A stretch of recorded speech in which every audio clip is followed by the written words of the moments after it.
and players smiling. But Michael Jordan is not only the best basketball player, but he's the most exciting basketball player to ever play. Tatum fires away, pumps it in, 51 for Jayson Tatum. The Big Three NBA podcast is powered by Prize Picks and the Game Time app. Hey everyone, welcome into this episode of the Big Three NBA podcast. As usual, the crew is here. Gary Washburn, Sherrod Blakely. I'm Kwani Lunis. How you two been? Look, Gary's team gets some AP votes in football. My crew got some AP votes. And for whatever reason, Top 20. the Boston College Pigeons are in the top 25. But that ain't going to last long, Gary. We know that. I guess.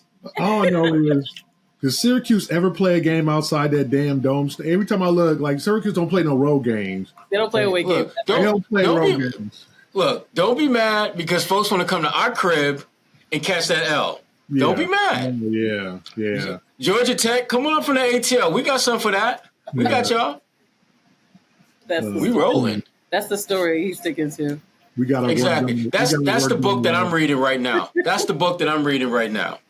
We got our book done on the work done on the road.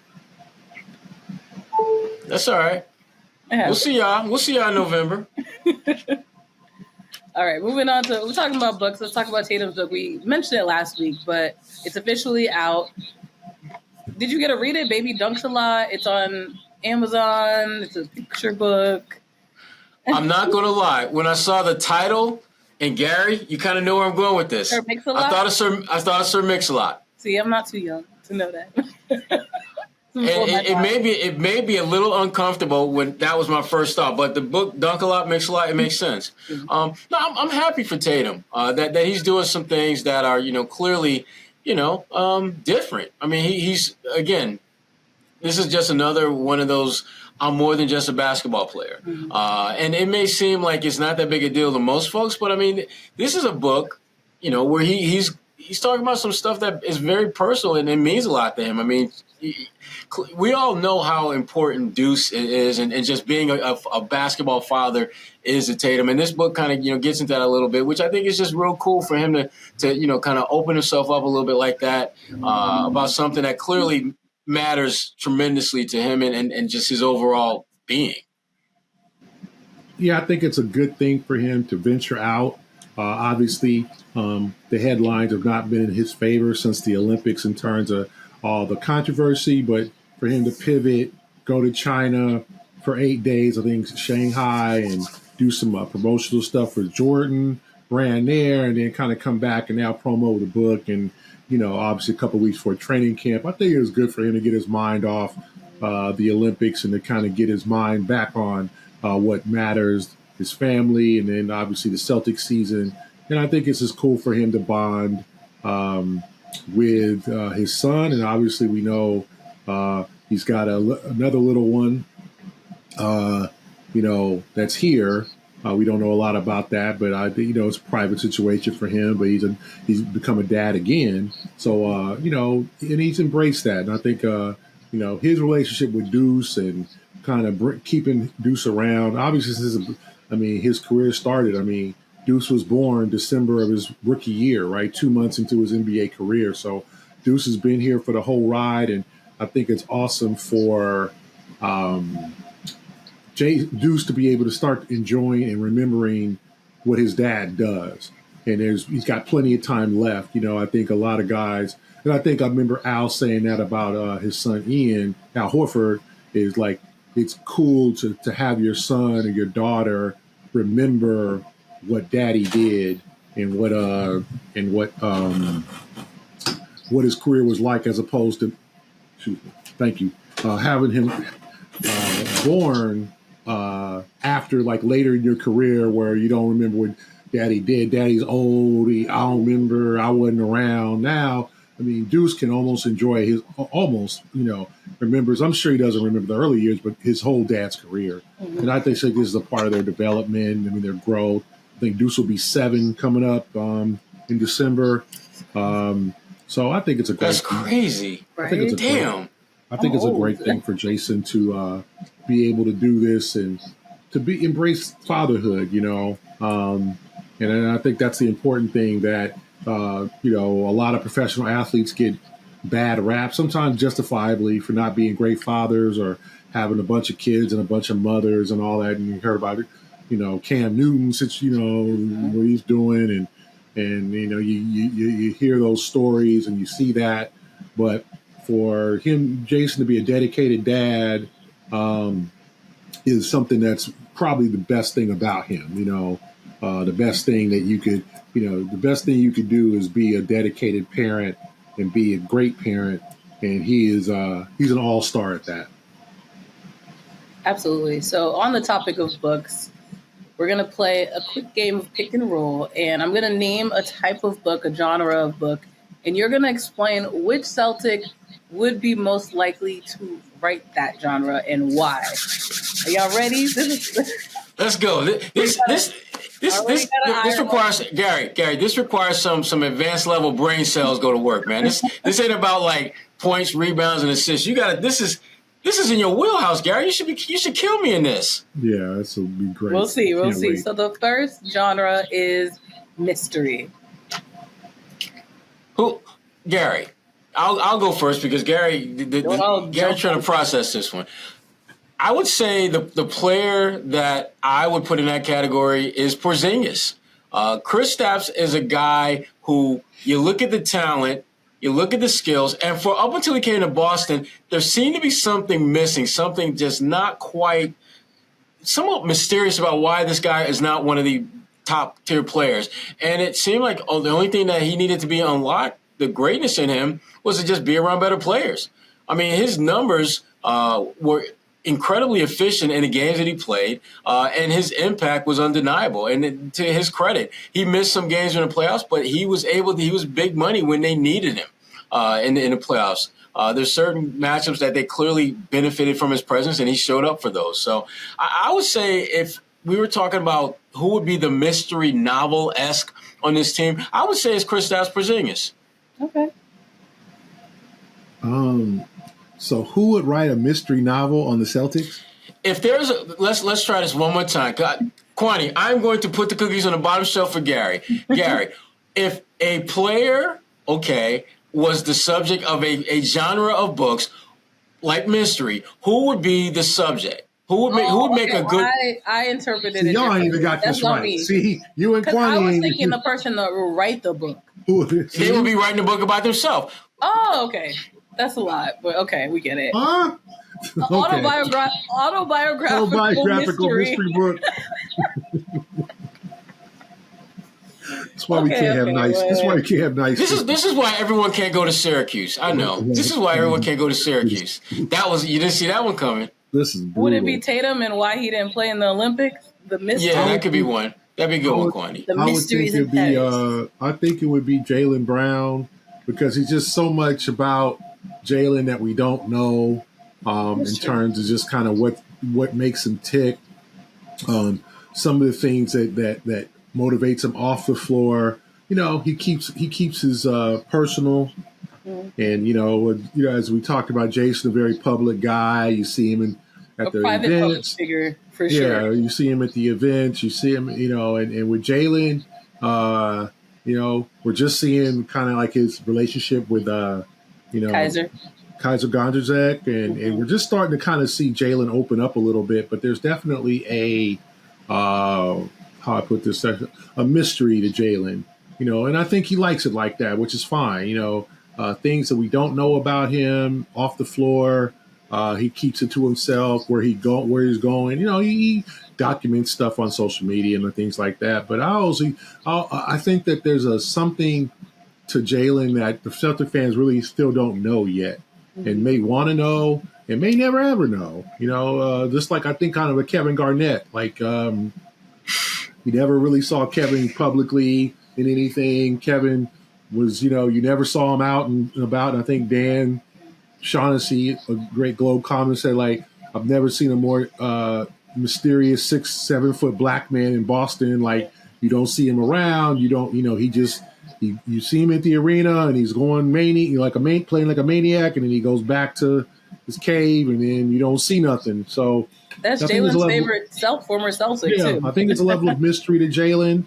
that I don't know what I said. I don't think it's not for us to find out. Mm-hmm. It's for him to let us know. As long as he shows up on every night to play his favorite game and to play the game he loves and to give his all and live up to the contract, which he's doing, I don't think it's any of our business. And I think, I know that a lot of these guys are so public nowadays and what they do, and every step of the way they're posting on social media. And I think Jalen's embraces social media, but I think his personal life, his off the floor, some of his endeavors, we really don't know a lot about until he's there. Like the whole thing in Oakland with Jason Kidd, like he don't really put that out there. He just does his thing and keeps it moving. Well, Lil Wayne did say, "Look, real G's move in silence like lasagna." So, y'all know somehow that. Silence like lasagna. Real G's Kwani in silence. Now I gotta hit them. You don't have to repeat that. It's like one of the best lines in the last 10, 15 years from a rap song. Real G's move in silence like lasagna? Yes, real G's move in silence like lasagna. It must be like a BC Syracuse thing because we totally understand what that means. Lasagna silent. Let it marinate. The G in lasagna is silent.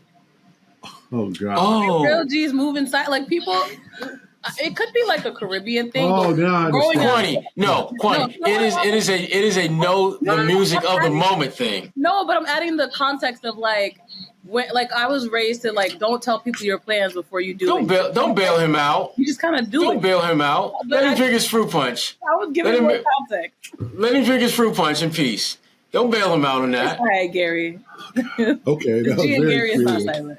That was very creative. Thank you, Lil Wayne. Thank Lil Wayne for that one. Shout out Lil Wayne. Okay, so next genre is action. I won't hear it in the Super Bowl because they ain't appearing in the Super Bowl. Oh wow, I knew he was gonna go there. So my audible pause was because I was like, should I bring this up or will we spiral into a whole other conversation? We about to. Well, I mean, Gary, since you opened the Pandora's box, we're just gonna go through it. Lil Wayne not at the Super Bowl. Are you for or against that?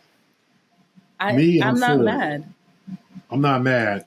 I love Kendrick. I'm not mad, but I would like to see Lil Wayne at the Super Bowl. I would have liked to have seen him. Kendrick is a Lil Wayne fan, so like I feel as though maybe he'll ask him to perform with him anyway. Yeah. But I don't think Lil Wayne would have been able to do a whole, not that he can't, but like a whole set. No. Lil Wayne in 2025 is not really culturally relevant versus Kendrick is right now at the top of his game. And he is. Well, the other thing too that plays a big part in this is just money. I mean, there are people who are paying for time during halftime and throughout the course of the Super Bowl. It's much more attractive to say, hey, Kendrick Lamar is going to be our halftime show than Lil Wayne. Because Lil Wayne, they've been like, oh, wait, is this 2010, 2015, maybe 2020? That would have been cool. Which version? But this nah. I mean, this is Kendrick's time. I mean, Kendrick right now, he is him in the game right now. No matter what the Drake fans want to say and think, Kendrick is running things right now. Well, Absolutely. let me ask this. So who's the hottest, regardless, who's, besides Taylor Swift, who is the hottest current artist out here? Like the hot right now that they're, who is female the artist? Yes. Male or female? Don't I'm matter. a big Kalani fan. I think Tyla might be on, I mean, I don't know if she's the biggest, but the South African girl that sings Water, like, I feel like I've just seen her everywhere lately. Like her marketing team is A1 and she's international, so it gives her a bigger pull. I like her and Kalani. Those are probably my two. Good one. You know. Okay, I ain't barely heard of either of those two. So obviously there ain't nobody. You never heard After Hours. You had to have heard After Hours. Probably, I don't know who it is though. And you just mean like namesake. I know Bruno Mars. I know Drake. Like there's no artist right now, let's be honest, who is just like besides Taylor Swift. Okay? Meg Thee Stallion. Yeah, who is absolutely like the Michael Jackson of the, like, you know what I'm saying? Like the Prince. You're asking for nobody. Yeah. There is nobody that be like, oh, that's the slam dunk for a Super Bowl show. That's not happening. Like, Usher did it. They already booked Usher. That's last year, right? Like, so to me, Kendrick Lamar, that's cool. Like, there just isn't anybody that, or you want to do a New Orleans thing where you get Juvenile and you want to get. Which they don't even always do a local theme. Lil Wayne, Mystical, and all that. But you want Master P? Like you want. You can do that. We could do that, and then have him bring Little Romeo out. You know, who's now Romeo? He's like Romeo. 33, 36. Right. You know. Right. He used to be Little Romeo. No, actually, now he's just not so Little Romeo. That's what his new name is. Randomly know people's ages after like not talking about them for years. Yeah, I just know. Can we talk about these things. I just know these things. I'm good. I'm very talented. That's a sector of Gary's brain that's always like top of the shelf. Yeah, he's 35. Like, wow. There is nobody. He's 35. Yeah. Okay. There's nobody who's like, oh my God, that person needs to be in the Super Bowl. Like, we just don't have that person right now. Agreed. Like Bruno Mars, I would say, right? Did he perform before? 2 years ago, he did. Yeah, I mean, he's not even that. Yeah. Yeah. Yeah, he did. Okay. So he been booked. Usher been booked. Miley Cyrus was talked about. Who? Yeah. Miley Cyrus. Don't do that. Miley Cyrus. Don't disrespect my 90s. I'll take her father doing Achy Breaky Heart. Hannah Montana. Come on. That's a whole... Achy Breaky Heart. Like, I don't... So, you know, maybe our... So he know that song, but he don't know Real G's... Oh, wow. Achy Breaky Heart. We got to send him a list of music to listen to. I just know there just isn't, to me, and I'm just Rihanna, a general music guy. I'm more the old school. Like, God bless... rest in peace, Frankie Beverly. Oh, yeah. I got to throw that out there. Mm-hmm. That's a tremendous loss. I mean, if you know, and please, there was more Frankie Beverly than Before I Let Go. Please listen to more. If you just only listen to Before I Let Go, you're not doing him a disservice. He had many, him and his group had many hits. Okay, so more than Before I Let Go. And if y'all thought that was a Beyonce song, you should. Oh my gosh! You got to go review your musical history. If you thought that was an original song by Beyonce, although Beyonce did a great job with it. So there just isn't by the top of the game. So I'm all with Kendrick Lamar at this point. Like, that's fine. You know, no diss tracks. Just do good positive stuff. I don't want to hear no pedophiles. Like, let's just move on from that. Kendrick, be the bigger man. You want Serena Williams crip walking on the yeah, let's move on from that. So that's all I got. Okay. Prize Picks is America's #1 daily fantasy sports app with over 5 million active members. Prize Picks is the easiest and most exciting way to play daily fantasy sports. Unlike other apps, on Prize Picks, it's just you against the numbers. All you do is pick more or less on 2 to 6 players' stat projections and watch the winnings roll in. Get in on the daily action with your friends and become part of the Prize Picks community today. You can now win up to 100 times your money on Prize Picks with as little as 4 correct picks. That's right. You can turn $10 into $1,000. Sign up today and get $50 instantly when you play $5. You don't even need to win to receive the $50 bonus. It's guaranteed. While daily fantasy lineups are cool, you can also get in on season-long projections as well. Should you go more or less on Patrick Mahomes throwing for 4,300 yards? And what about Aaron Rodgers and 3,750 yards passing? How about Tyreek Hill having more or less than 1,376 yards receiving? Or Saquon Barkley rushing for more than or less than 1,050 yards? Get in on the action by downloading the Prize Picks app today and use code CLNS for a first deposit match up to $100. That's code CLNS on Prize Picks for a deposit match up to $100. Prize Picks, run your game. All right. A minor. Bearing with us, let's go back to the originally scheduled program. The book genre that's up next is action. Action. I feel like this would be more fun if it's a movie, but yeah, that's cool. Let's do it. Yeah, it would be better if it's a movie. I would say, action. You know who I would go with this. I would probably go with Al, because when Al gets fired up, Interesting. Al, I like angry Al. Action Al. Yeah. When Al is ready, when Al is like in that mode where he's just really like, especially if you don't expect that from him. He's just yes. I would go with action for Al. I like that. I like when Al is in that mode. Makes me think about Master P. Oh my See what Gary started?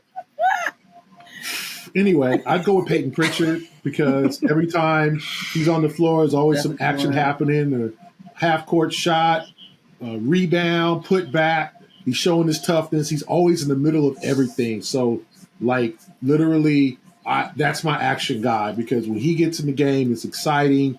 He's trying to make plays. He's throwing his body out there. He's hitting threes. He's muscling up against much bigger players to get offensive rebound. You know, he whatever it is, he's on the floor. It's always plenty of action. So my action guy who would write a good action book would be Peyton Pritchard.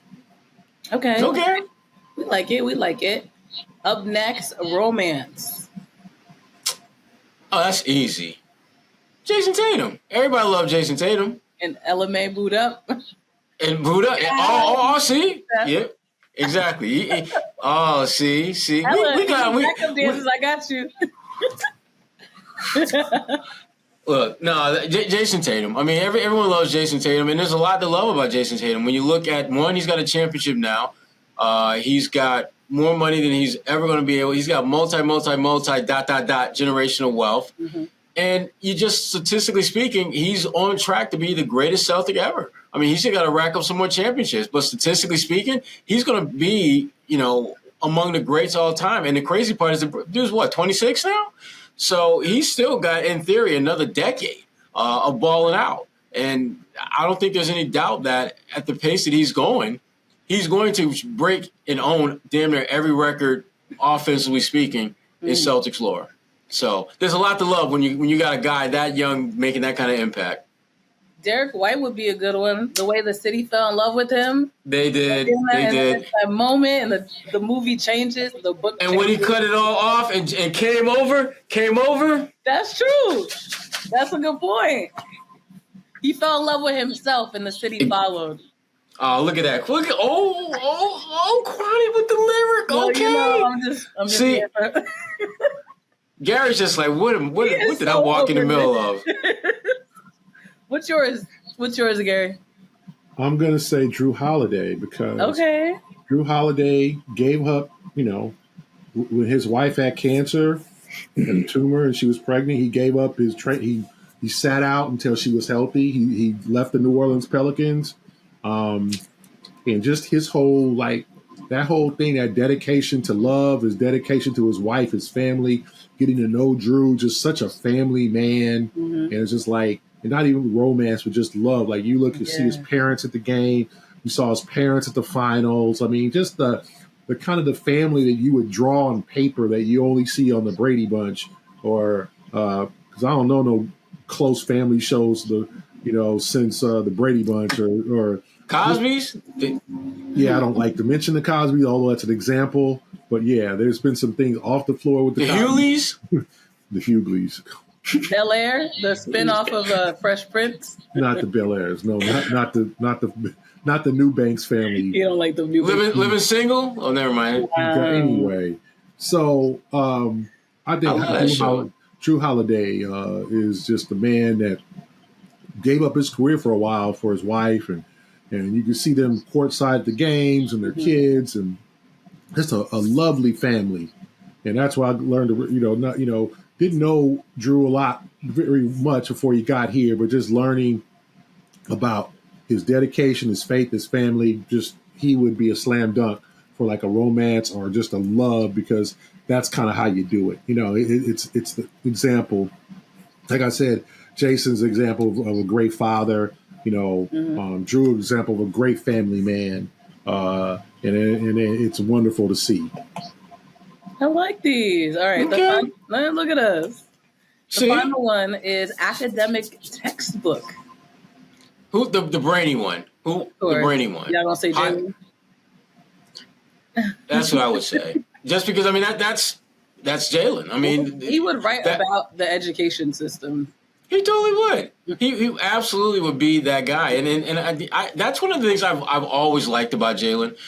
The fact is that he moves to a beat of a drum that only he hears, and he does not give a damn that you can't hear it, because in his mind, it's just that you're not in tune with what, for him, matters most. I love the fact that he's committed to certain endeavors and things off the court that have sustainable long-term value that go above and beyond anything he does individually or personally for his own benefit. And again, it's refreshing to see a guy in that place and space doing those type of things. And a lot of that, again, has a lot to do with just the level of intellect that he brings to the game and that he brings to life in general. I remember vividly conversations with different scouts about him, the whole he might be too smart for the NBA narrative, which to me, I'm just like, why? Since when do we get to the point where we don't want to have smart people in the room? Since when do we get to the point where we don't want intelligence to be like one of your strongest character traits? Mm-hmm. I don't know. If I'm paying you $200-300 million, I would want you to have a high level of intelligence so that the decision making that you make on the court might translate off the court. So we're not looking at you in 10, 5, 15 years as, man, he made $300 million. Now he got 3 cents and 2 pennies and a nickel to his name. You don't want to be that guy. Jalen, I love the fact that intelligence is one of his greatest strengths, and certainly he would be the guy that would write an academic textbook type. Yeah, I can only agree. I can definitely agree with that. Like, I'm on board with that. I think, and there's other very smart guys on the team too. Mm-hmm. Sam Hauser. Luke Cornett's a very smart guy. I mean, that guy will, hilarious. Just give you such thoughtful answers too. Mm-hmm. So he about to wind up being in the league for a decade. That's yeah. And also with the Vanderbilt, being your third center. Mm-hmm. Vanderbilt, great school. It's all right. Yeah. Okay. Anyway, it's a good school. Yeah, great school. So yeah, I mean, to me, I'd not to be so predictable. I'd give it to Luke Cornett. Okay. I like it. Summertime is winding down, but the college football season will be in full swing before you know it. There's no better way to get your college football fix than Game Time, which is where you can find the best deals on college football game tickets, concerts, NFL, WNBA, and so much more. Game Time has a new feature called Game Time Picks that makes getting tickets to see your favorite teams play live even easier. Game Time Picks filters out the fluff, so show you only incredible deals on great seats so you don't have to waste time searching through thousands of tickets. The one college football game I'm looking forward to seeing this year is when my alma mater, Syracuse University, comes to my neck of the woods and takes on the Boston College Eagles. There's a great selection of seats starting as low as, get this folks, $3. That's right. $3 can get you in the building. Having the map of the stadium along with the different color-coded prices makes it super easy to find the best seats for your budget and not have to scramble all over the place on your app to do so. And you're covered by Game Time's lowest price guarantee, where Game Time will credit you 110% of the difference. Download the Game Time app, create an account, and use code CLNS for $20 off your first purchase. Terms apply. Again, create an account and redeem code CLNS for $20 off. Download Game Time today. What time is it? Game time. All right. Moving on. That was a really fun segment. Porzingis, he's looking like he's ready to come back. He's been working out in Latvia. When he returns, before we know it, Celtics Media Day will be here. But specifically for Porzingis, what is your level of expectation for him? I expect him to pick up where he left off. I expect him to be a guy that's going to go out there and be very impactful in the minutes that he plays. That doesn't mean he's going to get you 20 points in 20 minutes, but make open shots, get some rebounds, run the floor a little bit, do all the things that allow you to be a difference maker for the Celtics team and bring Banner 18 to Boston. That's what I expect. I don't expect him to be I don't expect him to be a 25, 12, and 15, and 6 9s. That's not who he is. He's never going to be that guy. But he can be a guy that is very impactful in the limited minutes that he's going to get. So I expect to see more of the same from him when he gets back. Yeah, I think they'll bring him along slowly. I think he'll be fine eventually, but I think they're going to measure his minutes. You don't want to get hurt again. This is a guy with a history of injuries, a guy who had a history of leg injury. So I don't think they're going to rush him in. I think they're going to play the game of, we want him as healthy and rested as possible for the playoffs. You're going to, the playoff plan is going to be implemented with Kristaps Porzingis. So, him going all out in 43 minutes, not happening during the regular season. To me, I think they'll measure his minutes and they'll bring him along slowly. And then when he gets back, into full form, which I'm sure they'll think maybe planning for March and April. For the Celtics, I think they hope he'll be that that difference maker, because remember, like, they were able to beat the Mavericks in 5 games with Porzingis basically being 50%. Definitely not near 100% in that series, and didn't play most of the playoffs. Because of that ankle injury. So to me, if you get him healthy and ready to go, along with the team that's already been played a full season together, with the new addition of Lonnie Walker and guys guys getting in form, I think there's no reason why they shouldn't have a good chance to repeat. Okay, and finally on the agenda, former Celtic Robert Williams III. He's in Portland right now, but there has been a lot of interest in him. Specifically, the New York Knicks is one of the teams that have been reported to be scouting him out. So what do you guys think about Time Lord potentially being in the Big Apple, and what impact would that have on the East? What you think, Gary? Well, it's hard to really have a lot of expectations for Robert, because he's not healthy. But we all know, like, Portland drafted a center, Klingman out of UConn, and they also have DeAndre Ayton. So there isn't a lot of room in Portland for Robert Williams. He's also in a very economical deal. I think he's making $13 million a year. So the trade, and the New York Knicks still have a lot of draft picks. So if the Trailblazers can get, let's say a low first round pick for Robert Williams, I'm sure they would, and take on someone else's contract, I'm sure they would be ecstatic with that. And, the Knicks, with losing Isaiah Hartenstein and depending on Mitchell Robinson, who is not as injury prone as Robert Williams, but has also had his history with injuries, I think that brings them another weapon. But it's tough to see Robert playing anything more than 50 games in a season.